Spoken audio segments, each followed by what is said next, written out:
दोस्तों, new year start होने में अभी 2 घंटे का वक्त है, इसलिए गुल्ली और बुल्ली न्यू ईयर स्टार्ट होने से पहले उनका घर सजा रहे हैं और उन दोनों ने एक बहुत बड़ा सा केक भी मंगवाया है। बुल्ली गिफ्ट्स को अपनी जगह पे जमा रहा होता है और गुल्ली ने पहली बार इतना बड़ा केक देखा है, इसलिए वो उस केक को देखकर बहुत ही ज्यादा खुश हो रहा होता है। तभी बुल्ली गुल्ली से बोलता है कि गुल्ली, न्यू ईयर स्टार्ट होने में अब सिर्फ थोड़ा ही समय बचा है और अब तक ये पॉटी बॉय शॉन आया क्यों नहीं? लगता है हमको उसके बिना ही न्यू ईयर बनाना पड़ेगा, इसलिए तुम उसको जल्दी से फोन करके पूछो कि वो अब तक आया क्यों नहीं। ये सुनकर गुल्ली कहता है कि बुल्ली, मैंने पॉटी बॉय शॉन को पहले ही कॉल कर दिया था, उसने बोला था वो पॉटी करके घर से निकल ही रहा है। लगता है उसका क्रिसमस का खाना अब तक पचा नहीं है, इसलिए उसे इतना टाइम लग रहा है। और अच्छा ही है अगर वो थोड़ा लेट आए तो, वरना वो सारा केक अकेला ही खा जाएगा और हमको कुछ भी नहीं मिलेगा और फिर हम लोग को खाली पेट सोना पड़ेगा, क्योंकि हमने इतना बड़ा केक मंगवा तो लिया है जिसके कारण हमारे सारे पैसे खत्म हो गए और हम और कुछ खाने के लिए नहीं खरीद पाए। तभी बुल्ली बोलता है, हाँ गुल्ली, तुम सही बोल रहे हो, वो शॉन हमेशा हमारे घर का खाना खा जाता है, फिर हमको कुछ खाने को नहीं मिलता, जिसके कारण हमको खाली पेट सोना पड़ता है। और वो जब भी हमारे घर आता है कुछ न कुछ गड़बड़ कर ही देता है, जिसके कारण हमारा बहुत नुकसान हो जाता है। ये दोनों बात कर ही रहे होते हैं कि तभी शॉन अपने स्कूटर से इनके घर के पास आ जाता है और वो सोच रहा होता है कि वो न्यू ईयर का सारा केक अकेले ही खा जाएगा और वो ये सोचकर बहुत खुश हो रहा होता है। और वो जैसे ही गुल्ली बुल्ली के घर पहुँचता है, गहरी सोच में होने के कारण वो अपना स्कूटर ले जाके सीधा केक में ठोक देता है, जिसके कारण वो स्कूटर से नीचे गिर जाता है। शॉन चोट लगने के कारण बेहोश हो जाता है और केक सीधा गुल्ली के सर पे जाके गिरता है। और इधर गुल्ली अपने सर से केक निकालने की कोशिश करने लगता है, लेकिन केक बहुत बड़ा है, जिसके कारण वो केक उसके सर से निकल ही नहीं रहा। बहुत देर कोशिश करने के बाद गुल्ली हार मान लेता है और बुल्ली से मदद मांगता है। उसके बाद बुल्ली गुल्ली के पास जाता है और उसकी मदद करने लगता है। गुल्ली केक को दूसरी साइड से पकड़कर खींचने लगता है, लेकिन केक फिर भी नहीं निकलता, तो बुल्ली केक को जोर से खींचता है, जिसके कारण केक और बुल्ली दोनों दूर जाके गिरते हैं और केक पूरा खराब हो जाता है। और तभी पॉटी बॉय शॉन को भी होश आने लगता है और वो उठ के खड़ा हो जाता है।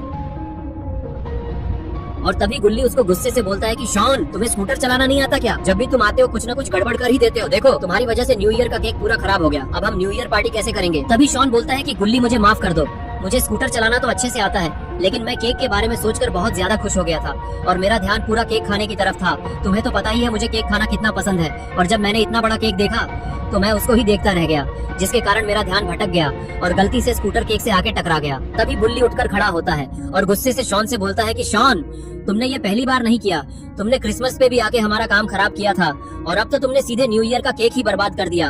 अब तुम ही बताओ, इतनी रात को तो सारी दुकानें भी बंद हो गई होंगी, तो हम लोग नया केक कहाँ से लाए? और हमने हमारे सारे पैसे वो वाले केक को खरीदने में लगा दिए, इसलिए अब हमारे पास नया केक खरीदने के पैसे भी नहीं है। तभी शॉन बोलता है कि गुल्ली बुल्ली, तुम गुस्सा मत करो, मेरे पास एक आइडिया है। रॉड की फैक्ट्री में आइसक्रीम के साथ साथ केक भी बनता है, तो हम लोग रॉड को कॉल करके बोलते हैं, वो हमारे लिए नया केक लाके दे देगा और वो हमारे साथ न्यू ईयर की पार्टी भी कर लेगा। और पार्टी करने के बाद हम लोग उसको केक के पैसे देने से मना कर देंगे। तो गुल्ली, अब इंतजार किस चीज का कर रहे हो? जल्दी से रॉड को कॉल लगाओ। और फिर गुल्ली अपना फोन पॉकेट से निकालता है और रॉड को कॉल लगाने लगता है, लेकिन रॉड तो गुल्ली का कॉल ही नहीं उठा रहा। तभी रॉड की वैन गुल्ली बुल्ली के घर के सामने आके रुकती है, लेकिन उसमें से रॉड नहीं बल्कि चुन्नी उतरता है और वो बहुत ही ज्यादा घबराया हुआ लग रहा है। और फिर चुन्नी अपने छोटे छोटे पैरों से भाग के गुल्ली के पास जाता है। तो गुल्ली चुन्नी से पूछता है कि चुन्नी, तुम इतनी रात को यहाँ क्या कर रहे हो और रॉड कहाँ है? मैंने उसको कॉल भी किया, लेकिन रॉड ने मेरा कॉल ही नहीं उठाया। कहीं रॉड हमारे बिना अकेले पार्टी तो नहीं कर रहा, जिसके कारण वो हमारा कॉल नहीं उठा रहा। तभी चुन्नी बोलता, गुल्ली, ऐसी बात नहीं है, हम लोग बहुत बड़ी मुसीबत में हैं, इसलिए मैं तुम्हारे पास आया हूँ, क्योंकि रॉड को ग्रैंडपा और मिस्टर मीट ने मिलकर किडनैप कर लिया है। वो दोनों आइसक्रीम खरीदने के बहाने से हमारी फैक्ट्री में आए और उन्होंने रॉड के ऊपर हमला कर दिया। क्योंकि रॉड तुम लोगों का दोस्त है, इसलिए ग्रैंडपा तुम दोनों से बदला लेने की बात भी कर रहे थे और मैं बहुत मुश्किल से अपनी जान बचाकर तुम लोगों से मदद मांगने आया हूँ। वो लोग रॉड को उठाकर मिस्टर मीट के अड्डे पे गए हैं, तो तुम लोग जल्दी से चल के मेरी मदद करो ताकि रॉड को उनसे बचा सकूं। तभी बुल्ली बोलता है, ग्रैंडपा, उनको तो हम लोगों ने क्रिसमस वाले दिन ही मजा चखाया था। वो नकली सांता बन के बच्चों को किडनैप करने की प्लानिंग कर रहे थे, वो तो हम लोगों ने उसको पहचान लिया, वरना वो शहर के सारे बच्चों को किडनैप करके मार डालता। और बाबा ने तो उसको अच्छा सबक सिखाया था, फिर भी वो इतने जल्दी भूल गया और फिर से हम लोगों से पंगा लेने की कोशिश कर रहा। इस बार हम लोग उसको छोड़ेंगे नहीं। तभी शॉन डर जाता है और वो गुल्ली बुल्ली से बोलता है कि गुल्ली बुल्ली, तुम दोनों चुन्नी को लेकर मिस्टर मीट के अड्डे पर जाओ और मैं तुम लोगों की जीप लेकर बाबा को बुलाने जाता हूँ, क्योंकि अगर हम सभी लोग वहाँ गए और किसी मुसीबत में फंस गए तो बाबा को कौन बताएगा। और शॉन की बात सुनकर गुल्ली बुल्ली और चुन्नी मिस्टर मीट के अड्डे की तरफ निकल जाते हैं। इसके बाद शॉन गुल्ली बुल्ली की जीप लेकर बाबा को बुलाने चला जाता है। थोड़ी ही देर बाद गुल्ली बुल्ली और चुन्नी मिस्टर मीट के अड्डे के पास पहुंच जाते हैं और वो लोग मिस्टर मीट की कार के पीछे से छुप के मिस्टर मीट के घर की तरफ देखने लगते हैं। तभी उनको मिस्टर मीट के घर के बाहर कोई बैठा दिखाई देता है। अरे ये क्या, ये तो ग्रैंडपा है और उन्होंने रॉड को मिस्टर मीट के मीट स्टॉल पे टांग कर रखा है। लेकिन आखिर ग्रैंडपा रॉड के साथ क्या करना चाहते हैं? गुल्ली ग्रैंडपा को देखते ही डर गया और कहने लगा, बुल्ली, अब क्या होगा? हम रॉड को बचाएंगे कैसे? ग्रैंडपा तो घर के बाहर बैठे हुए हैं और जब तक वो वहाँ पर बैठे हैं तब तक हम रॉड को बचा नहीं सकते। बुल्ली बोला, हाँ मेरे भी यही समझ में नहीं आ रहा। अब हमारे पास एक ही तरीका है, क्योंकि अभी मिस्टर मीट यहाँ पे नहीं है, इसलिए हम दोनों में से किसी एक को ग्रैंडपा का ध्यान भटकाना होगा और तभी हम रॉड को वहाँ से बचा कर ला पाएंगे। तो बताओ हम दोनों में से कौन ग्रैंडपा का ध्यान अपनी तरफ खींचेगा और कौन रॉड को बचाने जाएगा। ये लोग बात कर ही रहे होते हैं, तभी मिस्टर मीट के घर का दरवाजा खुलता है और उसमें से कोई बाहर आता है। अरे ये क्या, ये तो मिस्टर मीट है और ये तो काफी गुस्से में लग रहा है। और फिर मिस्टर मीट चल के ग्रैंडपा के पास पहुँचता है। इसके बाद मिस्टर मीट ग्रैंडपा से आके कहता है कि ग्रैंडपा तुम किसी काम के नहीं हो, मैंने आपको एक काम दिया था वो भी आपसे पूरा नहीं हुआ। मैंने बोला था ना कि जब तक मैं घर के अंदर से वापस आता हूँ तब तक ये रॉड का काम तमाम कर देना। तभी ग्रैंडपा गुस्सा हो जाते हैं और मिस्टर मीट से बोलते हैं कि सुन रे मोटकू, तू मुझे मत सिखा कि मुझे क्या करना है और क्या नहीं, क्योंकि यहाँ पे ज्यादा ताकतवर तू नहीं बल्कि मैं हूँ। तो जो मैं बोलूंगा वही तुझे करना होगा और मैं तेरा आने का इंतजार कर रहा था, नहीं तो मैं तो कब का इस रॉड का कीमा बिरयानी बना चुका होता। और अब तू आ ही गया है तो जल्दी से इस रॉड का काम तमाम किया जाए। तभी गुल्ली बोलता है कि बुल्ली तुमने सुना, ये लोग रॉड का काम तमाम करने वाले हैं, इसलिए मैं बिना टाइम वेस्ट किए उसको बचाने जा रहा हूँ। तभी बुल्ली उसको अकेले जाने से मना करता है, लेकिन गुल्ली उसकी बात नहीं सुनता और फिर गुल्ली सीधे ग्रैंडपा और मिस्टर मीट की तरफ दौड़ लगा देता है। और फिर गुल्ली मिस्टर मीट को जाके एक जोरदार किक मारता है, लेकिन इससे मिस्टर मीट को तो कुछ नहीं होता, बल्कि गुल्ली ही गधों की तरह नीचे गिर जाता है। इसके बाद मिस्टर मीट गुल्ली पे हमला कर देता है।